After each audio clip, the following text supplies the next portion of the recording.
어젯밤에 뉴스가 하나 나왔었죠. HBM 중국 수출 규제가 소식이 전해졌는데 이제 한국은 중국에 HBM을 팔 수가 없습니다. 그런데 일본은 제외를 받았어요. 이 뉴스 두 줄에 정말 많은 의미가 있죠. 그래서 그 의미를 제가 해석해 드리도록 하겠습니다. 이 뉴스를 어젯밤에 듣자마자 새벽에 올릴까라고 했는데 뭔가 좀 이상한 거예요. 그래서 해석을 좀 더 한 다음에 올려야 되겠다 싶어가지고 해석을 또 했습니다. 하루 종일 생각을 하다 보니까 드디어 결론에 도달했어요. 아, 이거구나. 전문가한테 여쭤봤습니다. 우리나라에서 제재 전쟁이라는 책을 쓰신 대표님이 계신데 트럼프 일기 때 뉴욕 특파원으로 트럼프랑 가장 가까이 있었거든요. 그분이 알려준 얘기들까지 종합해서 보니까 이제는 정치가 경제를 지배한다. 경제 논리로 설마 이렇게 되지 않겠어? 설마 이렇게까지 한다고? 라는 건 없습니다. 정치가 우선이고 경제가 박살내려면 박살나고 말렘 말고 정치가 먼저 달릴 테니까 경제는 따라오든 말든 신경 안 써. 이런다는 거죠. 전쟁 때는요. 민생을 신경 안 씁니다. 지금 내가 죽거나 살거나 두 개밖에 없는 상황에서 백성들을 따뜻하게 배부르게 먹이는 상황이 나올 수가 없다라는 거예요. 그게 지금 제재 전쟁이라는 거고 제재는 벌써 시작됐고 지금은 중반부를 넘어가고 있습니다. 여기서 트럼프가 되면은 더 강해지겠죠. 준비를 잘해야 됩니다. 자세한 내용을 보면요. 수출 제한 대상으로 중국 기업이 140개를 지정했고 미국 기업이 이 기업들한테 수출을 하려면 미국 허가를 받아야 한다. 한마디로 불가능하다 뜻입니다. HBM2 이상을 수출하려면 미국 정부 허가가 필요하다. 불가능하다 뜻이에요. 특히 삼성전자가 영향을 받을 것이고 하이닉스랑 마이크론은 대부분 엔비디아 납품이라서 영향이 없다라는 뉴스. 당장은 그렇겠죠. 나중에 HBM 단계가 계속 올라가게 되면은 지금 만들고 있는 거는 9세대가 되잖아요. 9세대를 팔아먹어야 되는데 엔비디아가 안 사줄 수 있잖아요. 그럼 과거 같은 경우는 중국에다 팔면 됐는데 이제 몇 년 뒤에 중국에다가 팔 수가 없다라는 겁니다. 그리고 일본이랑 네덜란드는 면제인데 미국과 비슷한 수준의 통제를 시행하는 국가라서 면제를 했다. 이렇게 이유를 밝히죠. 한국은 미국과 비슷한 수준의 통제를 하지 않았다라는 말이에요. 다시 해석하면은 한국이 중국에게 기술을 유출하고 있다. 지금까지는 바이든 정부입니다. 트럼프 정부가 되면은 이걸 어떻게 해석하겠어요? 그 이상의 규제를 각오해야 되겠죠. 저는 이거는 순한 맛이라 봐요. 이거보다 더 매운 규제들이 나올 건데 거기서 대한민국이 어떻게 대처할지 지금 준비도 안 하는 것 같아서 경각심을 좀 알려드리고 싶습니다. 주식을 다 떠나서 빨리 대비를 해야 돼요. 삼성전자를 보면은 어젯밤 HBM 규제 소식에도 오히려 올랐습니다. 페이크라 생각을 했죠. 역시나 장마가면 음전으로 바뀝니다. 그리고 오늘도 외국인이 대량 매도를 해요. 가끔씩 기관이랑 외국인이 쓰는 기술인데 대량 매도하고 싶을 때 자기들이 너무 많이 팔면 가격이 떨어지니까 가격을 잠깐 올려줍니다. 매수세를 만들고 물량을 냅다 던져요. 그러면 고가의 매물을 넘길 수가 있죠. 오늘 같은 경우는 하이닉스는 호재고 삼성전자 악재다라고 하니까 둘 다 올려버린 다음에 때려버리죠. 하이닉스가 오르고 삼성전자가 안 오르면은 프로그램 매수가 따라온다던가 아니면 개인들이 이거 너무 싸네 하면서 사잖아요. 그거를 노렸던 전략이 아닌가 싶습니다. 하루는 가격이 떨어지든 말든 던지고 다음날은 받는 척하면서 던지고 이렇게 계속 반복을 하면서 외국인이 지금 몇 달째 계속 순매도를 하고 있어요. 3달 동안 18조 원 넘게 순매도를 했을 겁니다. 이번 뉴스가 외국인이 삼성전자를 판 이유인데요. 이제서야 본격적으로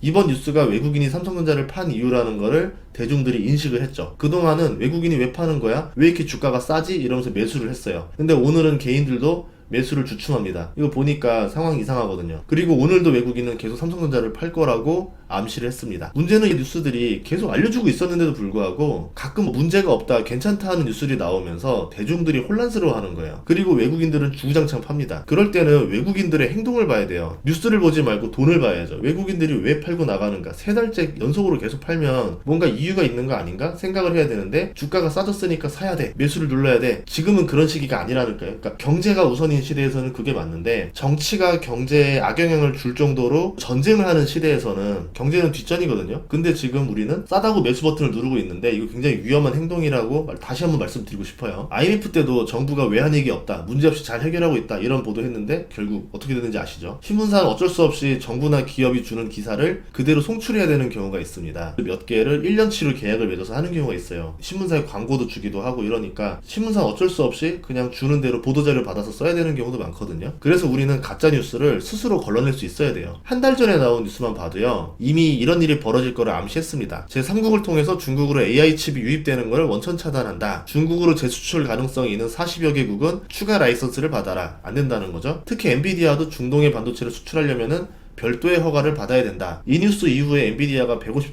넘었었다가 $140로 깨졌습니다. 중국에 A100과 H100을 수출했는데 그 길이 원천 차단될 것 같다. 이런 뉴스였거든요. 아마 이 뉴스를 잘 해석했다면은 지금 사태가 나올 거라는 걸 어느 정도 감지를 한 거죠. 오늘 뉴스는 삼성전자가 HBM을 중국에 수출하고 있다. 그 비중이 30%다. 구형 HBM은 수출 통제 적용을 안 받으니까 우회 수출을 할 수 있을 것이다. 이렇게 해석을 하는 기사가 나왔어요. 위험하다 봅니다. 우회 수출을 하면 다시 그 길을 규제하면 되는 거거든요. 그러니까 이게 해결책이 아닌데 이미 벌써 엔비디아까지 막혔는데 삼성전자를 위해서 우회 수출길을 열어주겠어요? HBM 안 된다라고 지금 못을 박아놨는데 안 되겠죠. 그리고 HBM 규제는 6월부터 이야기가 나오고 있었습니다. 우리가 대응을 하지 않은 것 뿐인 거죠. 준비할 수 있는 시간이 5달이나 있었습니다. 6월 11일 뉴스가 나올 때 주가는 오히려 올랐어요. 삼성전자 매출이 잘 나올 거고 HBM, 엔비디아 납품 기대감이 있었기 때문에 하이닉스 주가가 20만원 넘어가고 엄청 좋았으니까 삼성전자도 따라갈 수밖에 없었습니다. 외국인은 주가가 오를 것 같은 이 시기에 지켜봅니다. 바로 매도를 하진 않아요. 그리고 7월부터 본격적으로 매도를 시작합니다. 아마 7월부터 이게 확실해지겠구나 라는 냄새를 맡은 거죠. 그리고 8월 뉴스에서 중국 기업들이 이 소식을 눈치채고 삼성전자 HBM을 사재기하고 있다는 뉴스가 나왔어요. 7월 수출을 보니까 중국 기업들이 사재기를 하고 있네 이 뉴스가 나왔고 외국인들이 본격적으로 매도 시작한 게 7월 달입니다. 그러니까 7월 달에 뭔가 정보가 있었는데 우리는 그런 정보에 대해서 둔했다는 거죠. 규제가 시작되면 못 사니까 사재기를 하는 건데 그걸 가지고 뭐라 해석하냐면 차이나 러브콜이라 그러면서 환호를 합니다. 이 뉴스를 보고 개인들이 순매수를 해주죠. 외국인들은 개인들이 순매수해주니까 얼마나 좋아요? 고가에 매도를 할 수 있는 기회가 나옵니다. 이때부터 외국인 지분이 쫙 빠져요. 급속도로 팔기 시작합니다. 7월 이후에 AI 주도주나 빅테크 빼고는 반도체 주들이 이렇게 하락을 했는데 삼성전자도 반도체 지수인 필라델피아 지수를 따라서 쭉 내려갑니다. 블룸버그 통신의 8월 24일 뉴스를 보면은 좀 더 자세한 수치를 말해주는데 삼성전자 HBM 수출의 30%가 중국 기업들이다. 그리고 7월 반도체 수출이 전년 대비 50%가 늘어날 수 있었던 게 중국의 사재기 때문이다 라고 보도를 하죠. 그러니까 7월 달에 뭔가가 벌어졌다라는 거예요. 우리는 이걸 알면서도 당했습니다. 시간도 있었고 협상할 카드도 있었어요. 한국이랑 미국은 동맹이고요. 동맹은 서로의 이익을 위해서 동일하게 행동을 해야 됩니다. 그런데 미국은 자신의 이익을 위해서 동맹국을 희생시켜요. 우리가 이걸 희생하는 조건으로 무언가를 받아냈었어야죠. 미국은 한국의 반도체랑 2차 전지가 없으면 중국을 규제할 수가 없거든요. 이렇게 바이든이 떠나고 내년에 트럼프랑 협상을 해야 되는데 트럼프는 동맹을 동네 호주머니로 알고 있습니다. 더한 규제가 나오면 나오지 덜하진 않을 거예요.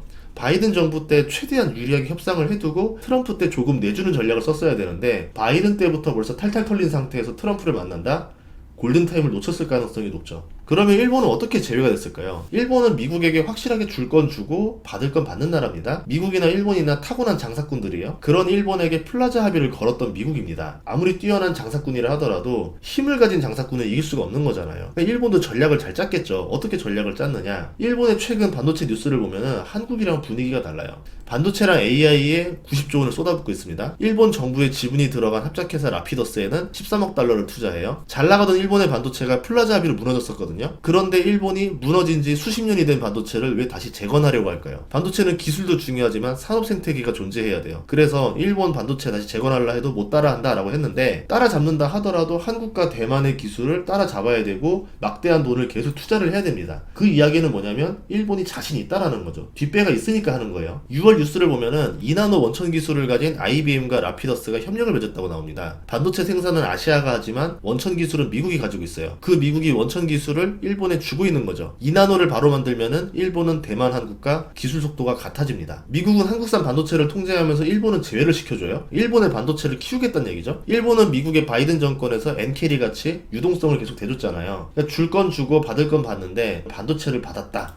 라고 보거든요. 그리고 미국의 반도체 기업이 일본에 연구소를 짓는다. 이거 한국 뉴스는 이거를 한국과 협력 강화라고 보고 있어요. 아니죠. 일본을 키워주겠다는 얘기잖아요. TSMC 창업자는 삼성을 견제한다고 대놓고 한국에게 적의적인 표시를 서슴지 않습니다. 이제 좀 힘을 갖기 시작하니까 한국에게 적대적인 발언을 하죠. TSMC는 삼성을 죽이고 싶어 하지 삼성을 살리고 싶어 하지 않아요. TSMC가 한국의 반도체를 무너뜨리고 싶어 한다 하더라도 미국이 대만이 반도체 독점하는 걸 원하지 않으니까 삼성을 살려줄 것이다 라고 말을 하는데 미국이 원하는 거는 경쟁을 통해서 자신들이 반도체를 컨트롤하고 싶어 하는 거지 삼성을 살려주는 게 아닙니다. 일본은 이걸 눈치챈 거죠. TSMC가 일본을 키워주는데 협력하는 대신에 대만은 미국으로부터 무언가를 받은 게 아닐까. 서로 삼각의 합의가 있었던 거죠. 대만이 미국으로부터 무언가를 받은 건 아닐까. 대만은 안보의 위협을 받고 있습니다. 일본은요, 대만에 침공당하면 일주일 내에 지상군 진입이 가능하다 이런 발언을 했죠. 미일 합동훈련에서 대만 침공을 대비하는 훈련을 했습니다. 대만의 안보를 확실하게 도와주고 있어요. 근데 우리나라는 무언가 확실하게 나온 게 하나도 없죠. 그리고 TSMC는 일본의 반도체 인재를 확보하기 위해서 대학 학비 4년치를 주고 있습니다. 이 인재들이 일본의 TSMC에서 일하겠죠. 차후에는 일본의 라피더스로 건너가겠죠. 그럼 나중에는 일본의 반도체 기술을 끌어올리는 인재로 바뀔 겁니다. 이게 당장 벌어질 일은 아니기 때문에 대만은 우선 안보를 확보하기 위해서 일본과 거래를 응했다라 보여지죠. 물론 이게 대만한테 독이 되지만 당장 안보를 확보하고 일본이 따라잡는다 하더라도 인재를 10년 뒤에나 내주면 되는 거기 때문에 오히려 괜찮은 거래라고 판단했을 거예요. 미국은 이렇게 되면은 대만의 안보 부담을 미국 혼자 지지 않아도 됩니다. 손해가 없다는 거죠. 일본은 이 틈을 노려서 반도체를 다시 부활하게 됩니다. 한국은 이 과정에서 아무것도 하지 못하고 피해자가 됐어요. 이 반도체라는 게 이제 전략적 자산이 됐기 때문에 정치적인 논리에 지배가 될 겁니다. 그러면 단순히 삼성전자만 이렇게 영향받느냐? 아니에요. 반도체 기업 전반적으로 패권이 바뀔 겁니다. 그래서 여러분들이 반도체 공부를 기술적으로 공부하는 것도 중요하지만 지금 미국의 파워와 일본, 대만, 중국, 한국 이 과정에서